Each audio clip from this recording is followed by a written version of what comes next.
Nesse vídeo eu quero falar acerca de um assunto muito recorrente nos nossos dias, que é o sofrimento humano. Como esse assunto tem tomado forma em toda a imprensa, nas redes sociais. E esse assunto, ele não é propício dessa época. O sofrimento, ele sempre aconteceu na história da humanidade. Eu quero pegar aqui um texto há 2000 anos atrás, escrito por Lucas, o evangelista Lucas, que está no capítulo 7, do versículo 11 ao 17. Mas antes, você que ainda não se inscreveu nesse canal, pode estar fazendo isso agora. Acione o sino para que você não perca nenhum desses vídeos. Se esses vídeos também têm abençoado a sua vida, compartilhe para que outras pessoas também possam ser abençoadas. Acione o sino para você não perder nenhum desses vídeos. Jesus, ele se compadeceu de uma viúva que perdeu seu único filho, sua única forma de sustento.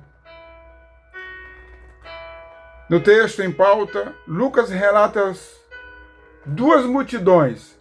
Uma multidão que saía de uma cidade chamada Naim, e a outra multidão que estava entrando na cidade de Naim. Naim ficava ali em Israel, nos tempos bíblicos, nos tempos de Jesus. E essas multidões, uma da morte e a outra da vida. E elas se encontraram na entrada da cidade. Já não tinha o que fazer, porque uma multidão iria sepultar o filho daquela viúva. Muita tristeza naquele coração.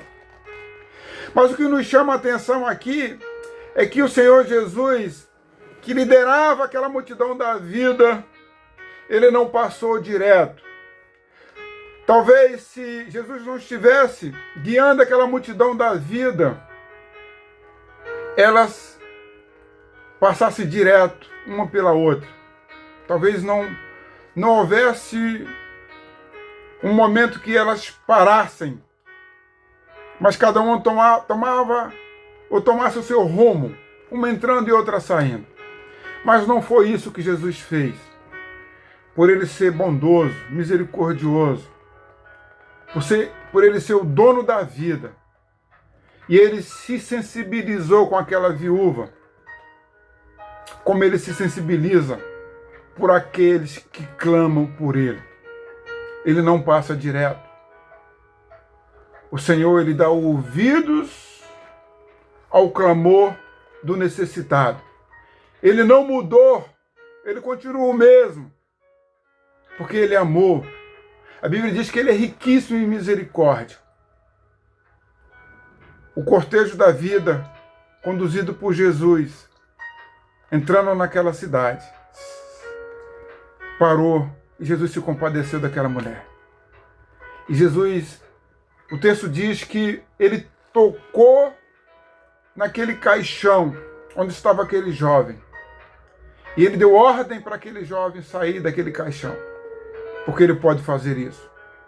Ele é o dono da vida, ele é criador. Ele é sustentador da vida. Muitos não acreditam nisso. Mas saiba que o Senhor tem poder para mudar o quadro, mudar a sorte, mudar a história. Ele mudou no passado e ele continua mudando nos nossos dias. Me faz lembrar que Jesus entrando numa aldeia chamada Betânia, onde morava numa casa 3 pessoas, Maria, Marta e Lázaro. E Lázaro, ele veio a óbito. Esse já é um outro contexto. E Jesus era amigo daquela família, mas ele estava ausente no período em que Lázaro morreu. E chegou ao seu conhecimento que Lázaro tinha morrido. Ele esperou ainda 4 dias para voltar e para atender aquela família. E quando ele chegou lá, ele ressuscitou Lázaro, por ele ser o dono da vida, por ele ter poder sobre a morte. Ele tem poder sobre a morte, sobre a vida. E você precisa acreditar nisso, nós precisamos acreditar nisso. Mas ele pode mudar o quadro. Ele ressuscitou Lázaro. E ele também ressuscitou esse jovem. Ele trouxe a esperança para essa viúva. Ele se compadeceu dela. Isso mostra que o Senhor não mudou. Que ele pode também se compadecer de você, que quem sabe está atravessando por um processo difícil. O relato demonstra que Jesus tem poder sobre a morte e pode trazer de volta a esperança. E ele trouxe de volta o meio de sustento daquela viúva, que era o seu filho. Isso nos traz uma grande lição. Aprendemos que o Senhor da vida não é insensível, não é indiferente com o sofrimento humano.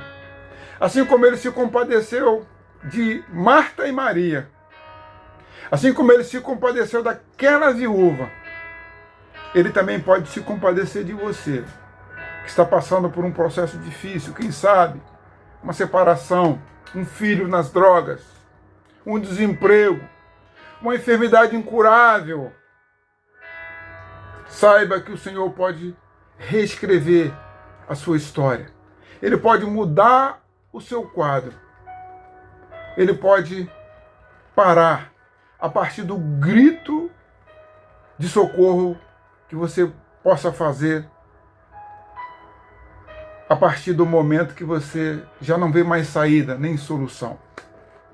Esse é o tempo do milagre acontecer na sua vida. O Senhor pode mudar a sua história. Mas não queira o Senhor somente para trazer algo que você deseja de volta. Queira o Senhor como Senhor da sua vida.